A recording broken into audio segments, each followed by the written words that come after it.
খুব সুন্দর মানিয়েছে। কেমন মানিয়েছে বলো তো? কেমন মানিয়েছে? ওই যে ফেসবুকে আমরা ছেড়ে দেব। কে ভাই একটা কথা বাকি দিয়ে সবাই তো কথা কথা খায় না বুড়িমা। জীবন ভাবে দিলে তাও না তো না বুড়িমা সবাই খায় না। ও সেটাই কিছু কিছু খায়। বলিয়ে বলো না বুড়িমা। কাজ করো, আমিও কাউকে কিছু বলবো না আর তুমিও কাউকে কিছু বলবো না। বেশ, তুমিও আমার শাশুড়ি ননদকে কিছু বলো না আর আমিও ফেসবুকে ছাড়বো না। ঠিক আছে, কাউকে কিছু বলবো না। বলি বলবো না? হ্যাঁ বলো বলো। তুমি তো আমাদের পরিচয় নিয়ে এবার তুমি তাড়াতাড়ি করে তোমার পরিচয়টা দাও। ও তাই?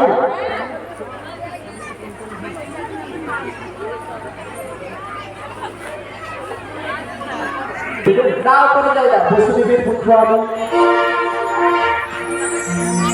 নন্দালয় থাকি। আচ্ছা বলো।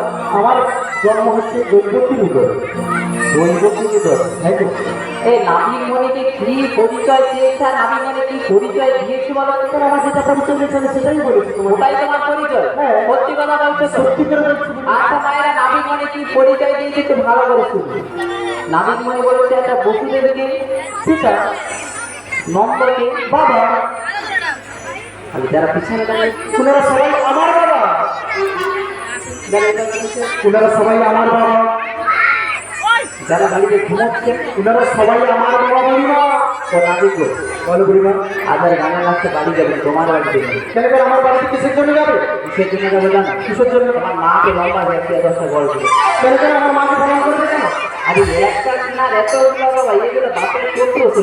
কৃষ্ণায় বাবা, সেখানে বাবা, ঘরে বাবা, বাইরে বাবা। হ্যাঁ, আমার যতজন মাতা ততজন পিতা। যত মাতা তত বাবা। হ্যাঁ, কেমন করে হয় তা সবার আছে প্রমাণ দা। আমি বলছি শোনো, ভক্ত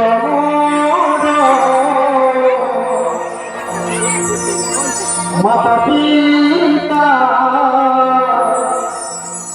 ভক্ত গুরু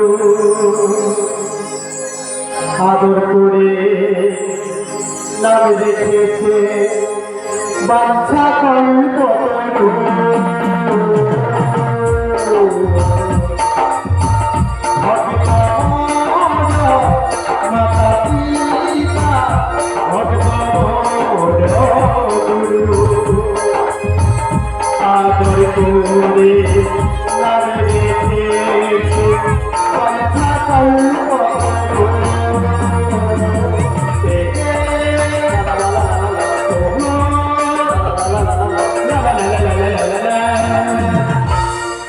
ভক্ত মোর মাতা পিতা, ভক্ত মোর গুরু, আর এই সকল ভক্তরা আদর করে নাম রেখেছে আমার বাঞ্ছা কল্পতরু। বাঞ্ছা কল্পতরু জলবাসী বলো, আমি ভক্তদের কাছে গল্প বৃক্ষ স্বরূপ, গল্প বৃক্ষ স্বরূপ যে সকল ভক্ত আমার বসে বসে যাহা কামনা করে, অচিরাত সেই ভক্তের মনোবাসনা আমি পূরণ করি বিদায় উজ্জ্বলন্দেই হরি হরি।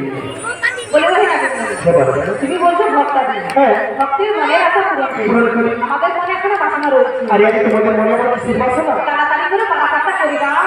তাই তোমরা এক কাজ করো, ষোলো না করে দাও, আর আমার ঘাটে তোমরা এক এক করে সকলেই পারাপার হয়ে চলে যাও। নাবিক কি হাতে নতুন এসেছে নাকি বলো? হ্যাঁ, আরে আমরা যদি কিছু পারাপার হয়ে যাই, কোনো আনা লাগে না, কোনো কড়ি লাগে না, তুমি 16 আনা কড়ি চাইছো? হ্যাঁ গো, করে দিতেই হবে। কড়ি দিতেই হবে। হ্যাঁ আচ্ছা, তুমি যখন 16 আনা কড়ি চাইছো, আমাদের কাছে তো 16 আনা কড়ি নেই। ষোলো না করে নাই না গো, তাহলে কত রয়েছে তোমাদের কাছে? তাই তোমার কত লেগে জানো? কত? জানা রে তাই পার করে